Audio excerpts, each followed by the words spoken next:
This video is sponsored by Normandy 1998, Ash, and Team Valor.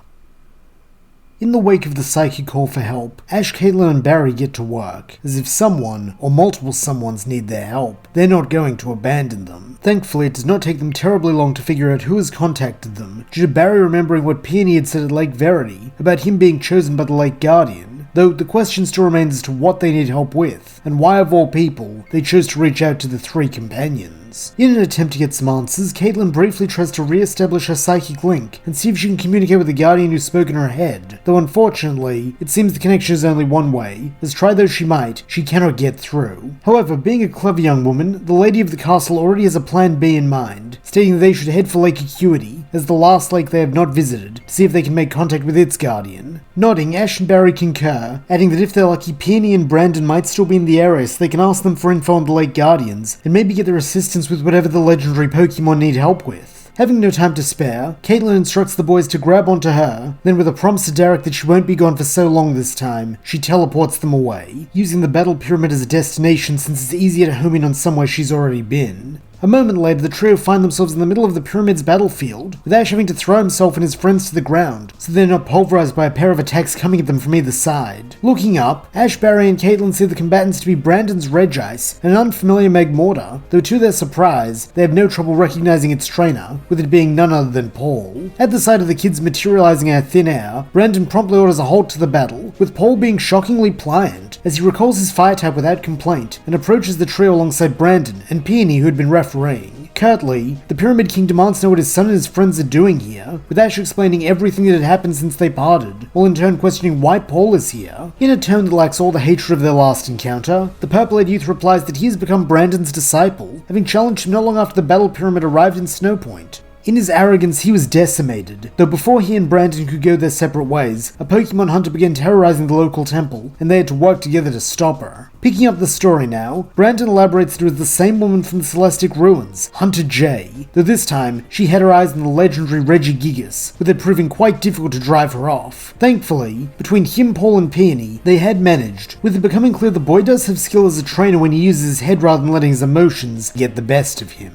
Sagely, Caitlin chimes in that this is what she told him and Ash at the tag battle tournament, to which Paul agrees, adding that he's been working on that, and on being a better trainer to his Pokemon. Though he cannot change what he's already done, he's trying to move forward with what he's learned here, and as part of that now that they're here, he wants a battle with Ash and Chimchar. There is a passionate determination in the boy's eyes as he says this, something Ash can respect, with him readily agreeing to the challenge, though unfortunately it will have to wait, since right now, they need to get to Lake Acuity so they can help its Guardian. Eyes lighting up, Peony declares that he'd be happy to lend a hand, since he still wants to see it for himself, while with matching stoic nods, Paul and Brandon agree to help as well, since if it's anything like the Snowpoint Temple incident, the more allies they have the better. This earns a series of appreciative smiles from the trio, though before more can be said, another wave of vertigo rocks them, accompanied by a second mental message: hurry. Barely catching himself in time, Barry relays this to the others, with Brandon, Peony, and Paul helping the trio to the Battle Pyramid's garage, where they pile into an awaiting truck and take off with great haste. For such a buttoned-down man, Brandon is something of a speed demon behind the wheel, with the truck tearing through the snow towards Acuity Lakefront, while in the back, Caitlin and Barry hold on to their seats for dear life, being unaccustomed to the Pyramid King's driving.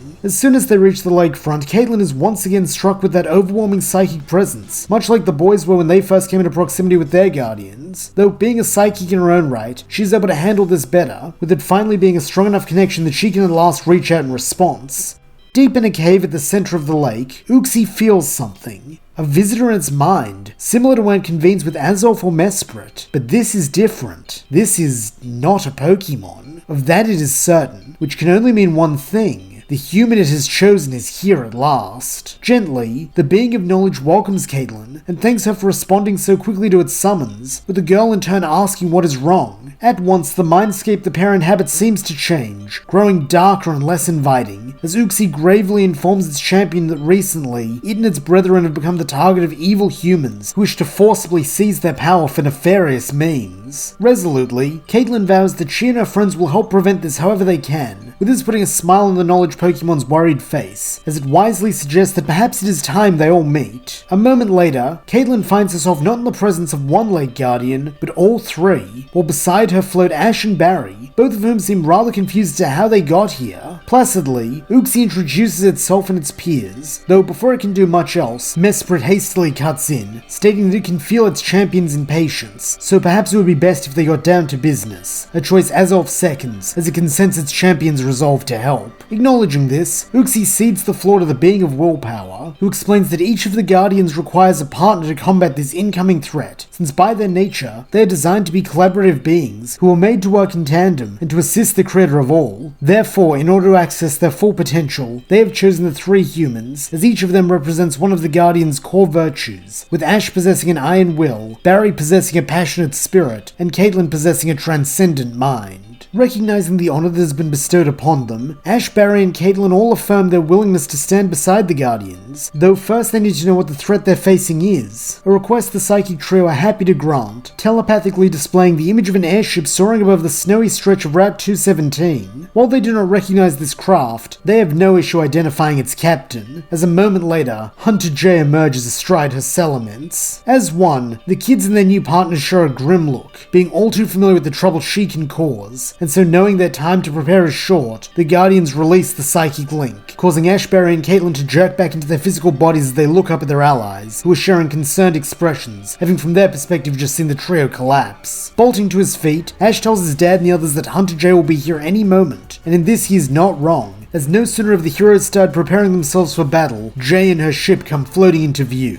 In her business-like voice, the Pokemon Hunter orders the group to stand aside, as her client is offering good money for the Lake Trio, though this just earns a refusal from the heroes, with Barry perhaps putting it best when he tells her to go suck a tomato berry, since they're not letting her lay a finger on those Pokemon. Cold scowl twisting her face now, Jay sneers that very well if that is how the do-gooders want it, then fine. She'll just have Salamence blow them all away with Flamethrower. However, it seems that she is not alone, as from the hatch she and Salamence came through burst several dozen angry-looking Golbat, while a similar number of Mightyena come charging down a ramp, which emerges from the underside of the vessel. Seeing the odds are against them, Ash and Co do not restrict themselves to a single Pokemon, instead calling out their entire teams, with Barry's Chatot leading Ash's Zoroark and Meltan, Caitlin's Reuniclus and Cresselia, and Paul's Honchkrow take out as many Golbats as it can, while down below, Ash's Gabite and Chimchar attempt to halt the Mightyena's advance by tearing up the ground with Dig. This leaves the Savage Wolves vulnerable to a fearsome follow-up charge by Peony's Copperaja, while those who survive the rampage are forced to contend with Gallade and Empoleon, who have entered the fray together, trusting their rival to have their back. Finally, there is Brandon, whose Reggie trio are locked in fierce battle with Jay and her Salamence, refusing to give her an inch as they combine their moves into a beam attack truly worthy of the title Legendary. In terms of raw power, it is plain to see that the heroes hold the advantage, having a former champion, 2 frontier brains, and 3 strong young trainers on their side. Though this is greatly mitigated by the sheer numbers the Pokemon Hunter has at her disposal, as it seems that whenever they take down an opponent's Pokemon, a fresh one is there to take its place, while they are given no chance to rest. This quickly turns the battle into a stalemate, though unfortunately this is not to last, as slowly, the heroes' Pokemon begin to fall into the sheer mass of bodies being thrown at them, and having nowhere to replenish their lost forces, each defeat is a catastrophic blow, while also putting more strain on the remaining fighters. As a result, it seems as though Jay's victory is inevitable, and the heroes will surely be vanquished. That is until a new trio of allies join the battle, the Lake Guardians. As refusing to allow others to suffer in their place, they have decided to fight alongside their human partners, and so prepare to sync up, for what will surely be a decisive blow. Unfortunately, this is exactly what Jay had been waiting for, and so breaking off her battle with Brandon, she fires her wrist-mounted cannon at Azoth, who is suddenly transformed into a bronze statue, while on the ground, Ash lets out a cry of pain, as though his whole body is locked up. Looking on in horror, Barry and Caitlin urge their guardians to flee so they are not captured too, though it is no use, as with the marksmanship of a skilled Pokemon hunter, Jay blasts Uxie and Mesprit just as easily, petrifying them and making their champions cry out just like Ash. Then, with a look of sinister satisfaction, Jay has Salamence and the Lake Trio retreat into their airship, eager to be in liftoff procedures so they can rendezvous with her client and receive her payment. Likewise, the Golbat and Mightyena begin returning to the ship as well, with it only taking a moment before it is up in the air, leaving the heroes despondent at their loss here. Knowing Ash will be taking this especially hard, Brandon attempts to console his son, though to his surprise, when he looks to the place where he'd been standing, he finds Ash missing. Though on closer inspection it is not just him, as Barry, Caitlin and all their Pokemon are also gone.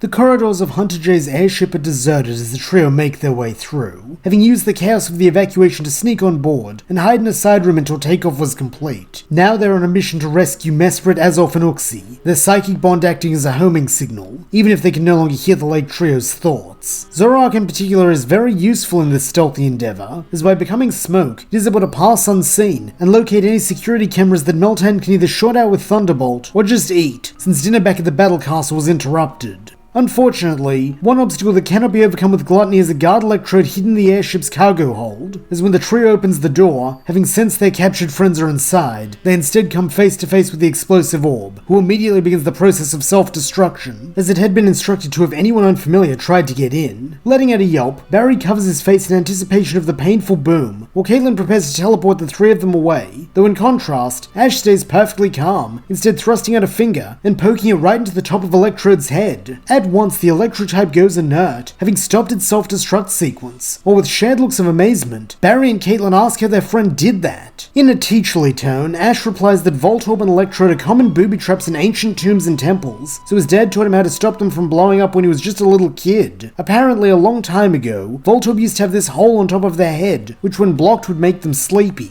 and now even though the hole is gone, putting pressure on that spot stops them from exploding. Grin growing now that they aren't about to die a painful death, Barry calls Ash's dad awesome, saying he's almost as knowledgeable as his own dad, while in an impressed tone, Caitlin agrees that Brandon's knowledge of the archaic definitely saved them today. There's only one problem. What are they going to do when Ash removes his finger from Electrode's head? After all, he can't stay like that forever, so sooner or later that thing's gonna blow, meaning they've only delayed the issue. Furrowing his brow, Ash admits that he didn't think that far ahead, he just sorta acted on instinct to stop Electrode. While still with that smile, Barry tells him not to worry, since he should just catch it. That way it'll be in a Pokeball and can't blow up. With a look of annoyance, Caitlin tells Barry not to be stupid. There's no way a plan that simple could work. Obviously that Electrode must belong to Hunter J or one of her...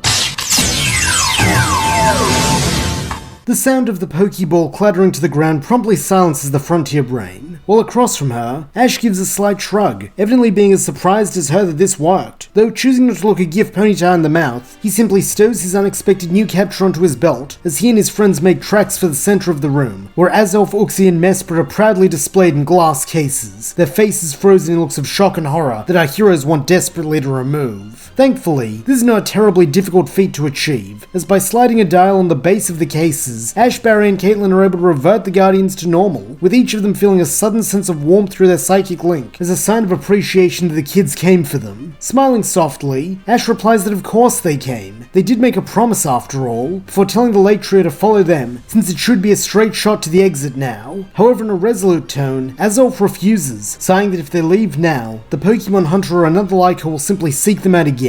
No, if they are truly to end this strife, they must do so now, and they must do so together. Adopting matching looks of resolve, the kids all state that they're ready. Their guardians just need to tell them what to do, with this earning them each a smile, as the trio of Pokemon perch themselves on their respective humans' backs, and place their twin tails over a different point on their body. For Caitlin, this is her forehead. For Ash, it is his heart, and for Barry, it is his stomach. Though, as soon as they are in position, the same thing happens. The red gems on their tails begin to glow, and an overwhelming sense of power fills the kids. Joining hands, the trio all look into each other's eyes, which have begun to take on the same glow as the tails, while inside their heads, the late Guardians inform them that with their full power united at last, there is almost no limit to what they can do. Even space and time is theirs to command. They just need to think it, feel it, and will it into existence. For a moment, no one speaks, having no need to, as six become one, and one becomes all. Then, having reached their consensus as to how they can best end the problem of Hunter J and her anonymous client, they enact it, as a flash of brightest red fills the cargo hold.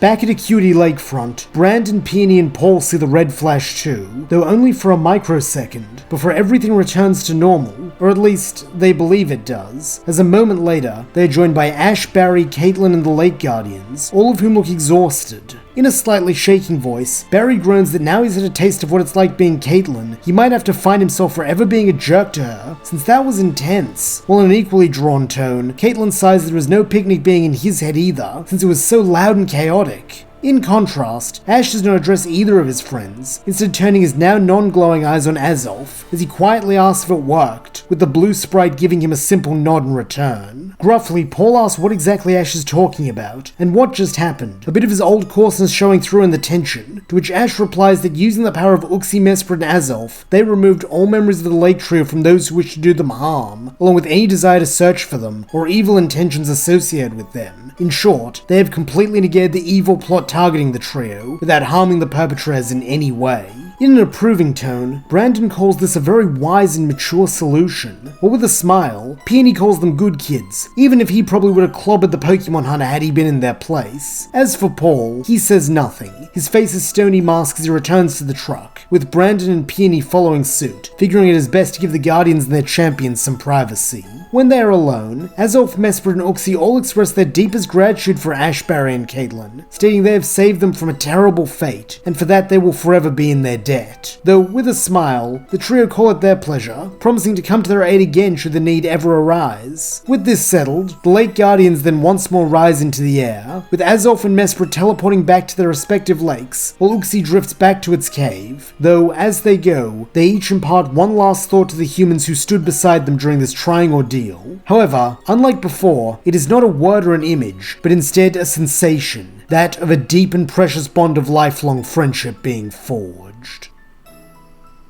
And that's where we'll leave things. What will Ash and co do now that they have rescued the Lake Guardians? Did their plan to erase the ill will of the villains truly succeed? And will the Electrode from Hunter J's crew be able to integrate properly into Ash's team? Find out as the journey continues.